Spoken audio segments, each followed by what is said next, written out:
Welcome to the 4sight Health Roundup podcast, 4sight Health's podcast series for healthcare revolutionaries. Outcomes matter, customers count, and value rules. Hello again, everyone. This is Dave Berta, news editor at 4sight Health.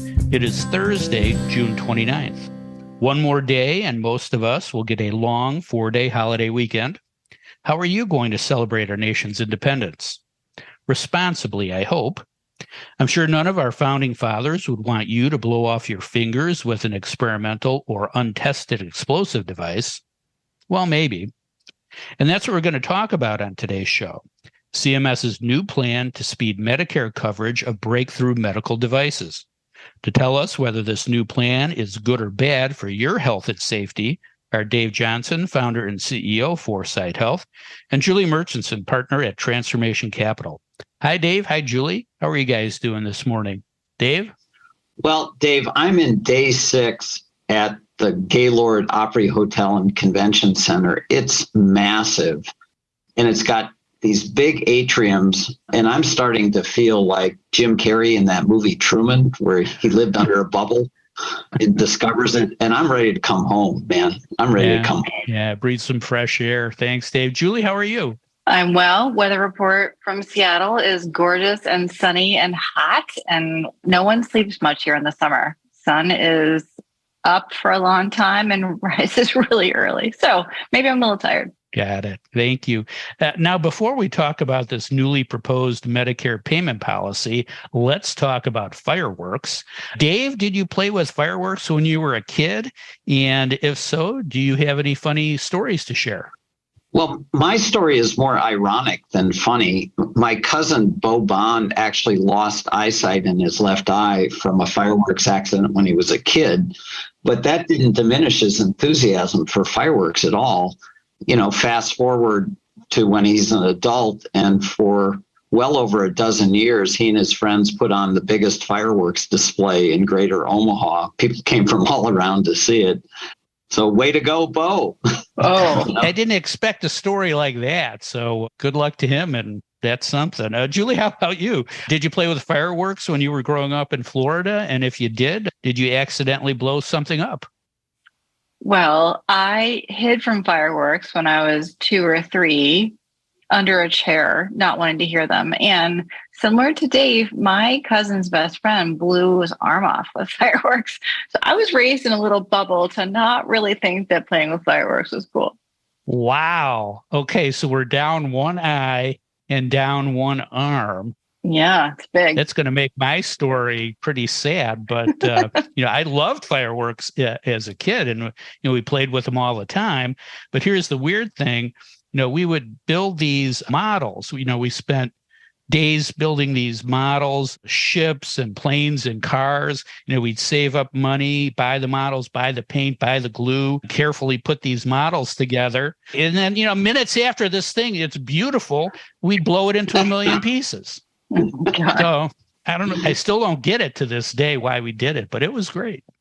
But you have your arms and your eyes, so it's all good. I do. Yeah, the models didn't make it, but my body parts did. Now, here's another thing I don't get, and I hope you guys can explain it to me.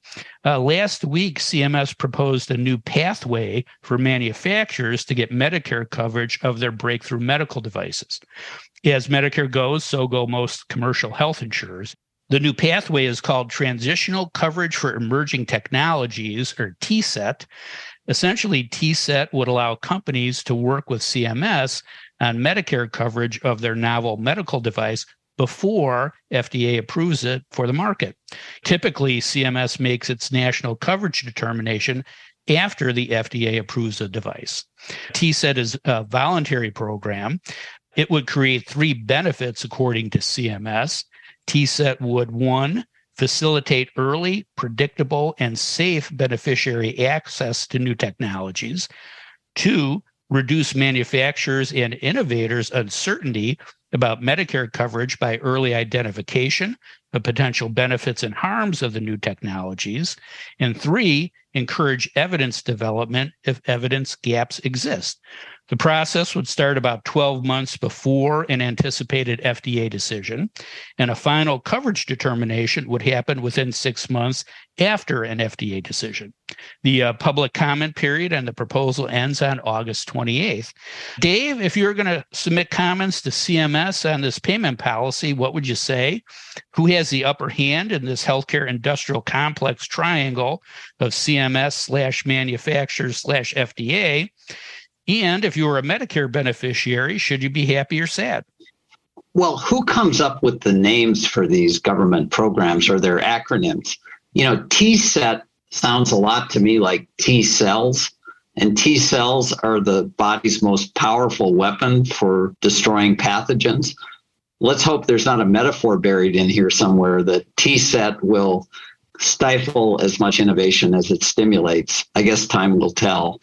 But to the program itself, I do like that it's voluntary. This isn't some government overlord coming in and dictating how innovation is supposed to work. Not at all.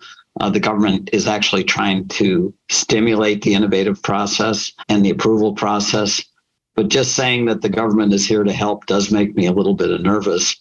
But as you described them, Dave, the goals are clearly laudatory: better, earlier access to promising devices, reducing approval process uncertainty. And we know that uncertainty is the enemy of business, adds cost, adds time. And then to identify and address evidence gaps, all good. However, this is the government, and the government is my favorite source of oxymorons. Here are a few: congressional resolution, military intelligence, friendly fire, senatorial ethics. Let's add to that list bureaucratic efficiency. What I fear is, all the good intentions and so on aside, this will become yet another big, complicated process element in getting to the marketplace.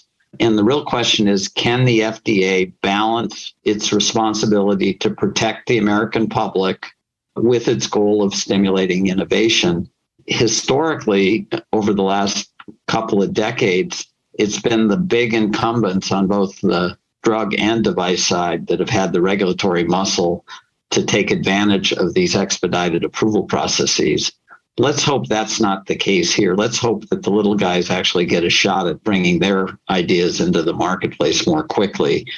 But I am afraid that this could become the device equivalent of what happened with Aduhelm, that crappy Alzheimer's drug that we've talked about a lot in this program. Huge price tag for a drug that didn't do a lot, and we, the American public, suffer from it. In terms of what advice I would give, so I guess to your question about who wins, I always worry that the healthcare industrial complex wins, and this may be another example of how that's going to happen. But regarding comments, I would make the same comment I often make when talking about the FDA. They have no cost-benefit element in their analysis process. Their mandate is to determine the safety and then secondarily the efficacy of devices and drugs. That just seems ludicrous to me, that the FDA and then CMS essentially grant monopoly pricing power to these companies for a new drug or a new device. And if they're going to do that, they should also then control the profitability. They rely, I believe, unrealistically on the marketplace to come up with similar products and drugs to create competitive pricing. That just doesn't happen. So regarding Medicare beneficiaries, should they be happy or sad? The answer is neither. They should be vigilant. Right in the middle. That's great, Dave. Thank you. Julie, any questions for Dave? Yeah, Dave. So if you were the FDA or CMS, would you point TSET broadly toward any innovation category, or would you narrow it on the country's top cost categories, for instance? The answer would be yes. I would narrowly point them toward innovative diagnostic and therapeutic devices targeted on earlier interventions against the 4 chronic disease horsemen of death: heart disease, cancer, diabetes, and dementia. And the idea there would be to get earlier detection and reduce cost. We know that earlier detection leads to more effective treatment, leads to higher cure levels, leads to longer, healthier lifespans. So my hope would we could do both. That's interesting because in the CMS material, they went out of their way to say that this does include new diagnostic tests. Thanks, Dave. Now, Julie, if you submitted comments to CMS on this proposal, what would you say? How would this proposal help entrepreneurs, innovators, and investors? And what are the big pros and cons for patients? Well, this may be a bit of an oversimplification, but this is not unlike what we did with COVID, right? We accelerated the clearance process for vaccines, and we're frankly still and going to be collecting information on how COVID vaccines are performed in several circumstances with all sorts of people. So whether that or Add Your Home or what have you, there's muscle happening here. So for devices, it's a huge boon to this industry. I mean, the state of investment in medical devices has been bleak. And I think a lot of innovation has been focused on how do you develop multiple color variations of the same stent. So, investors are pretty discouraged from allocating dollars towards important but difficult clinical areas, which is not where we want investment to be.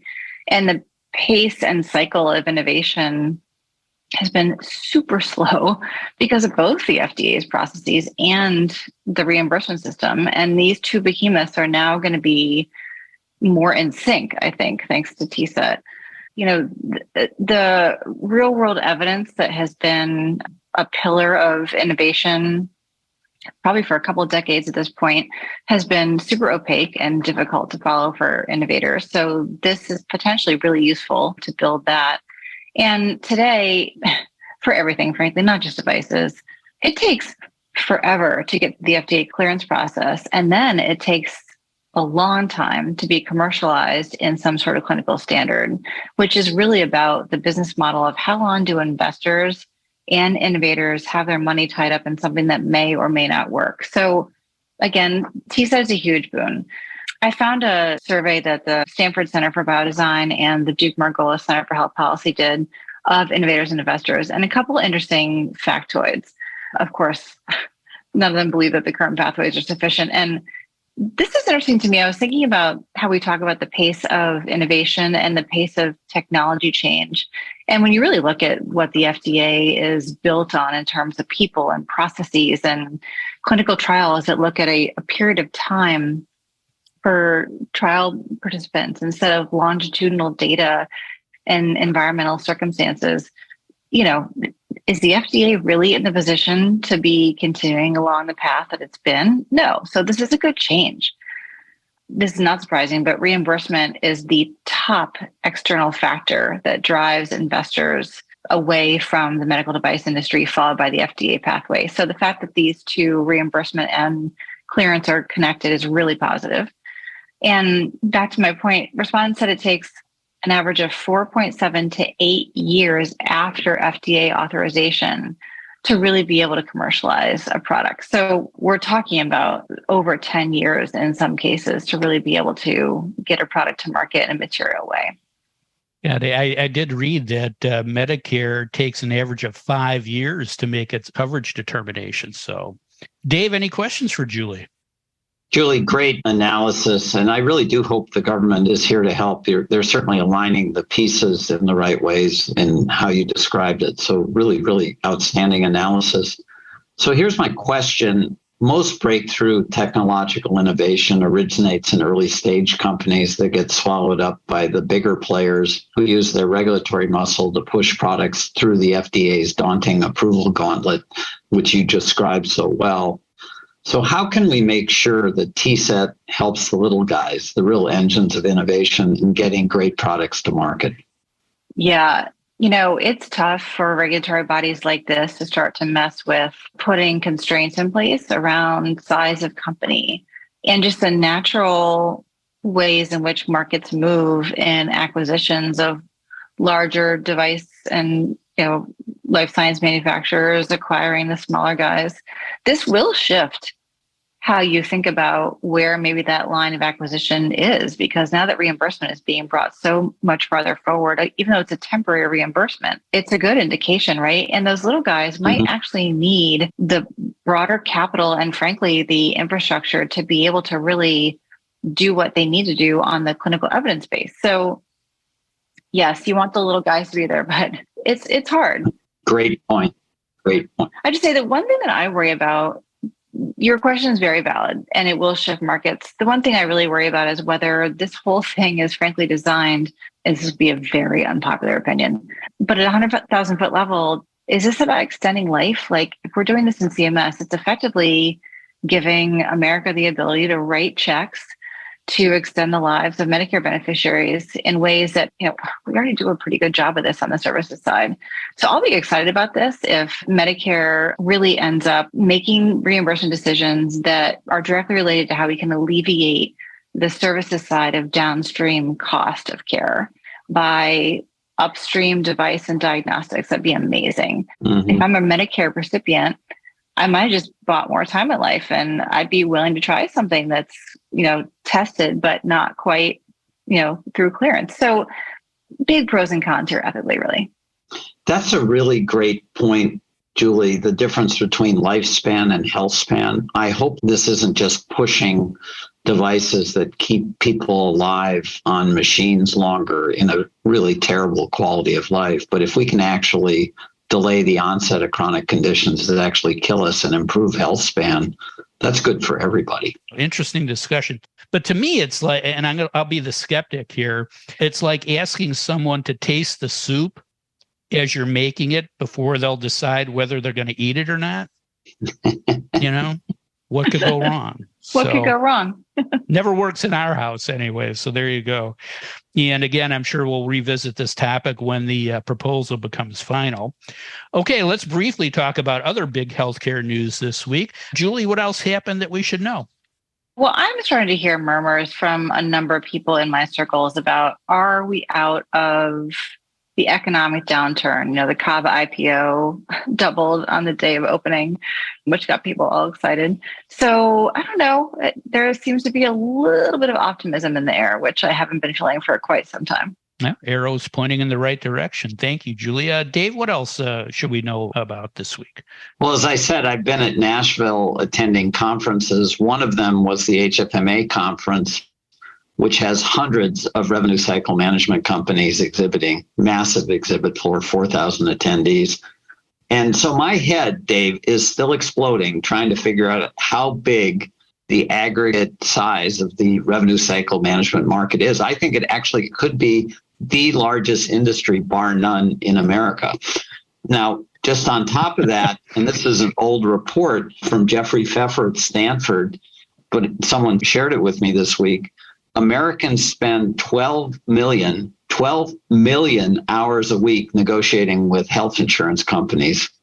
Pfeffer calls that administrative sludge. Add that to the aggregate cost of revenue cycle management. And I think we really are looking at the biggest frickin' industry in the United States of America. Drives me nuts.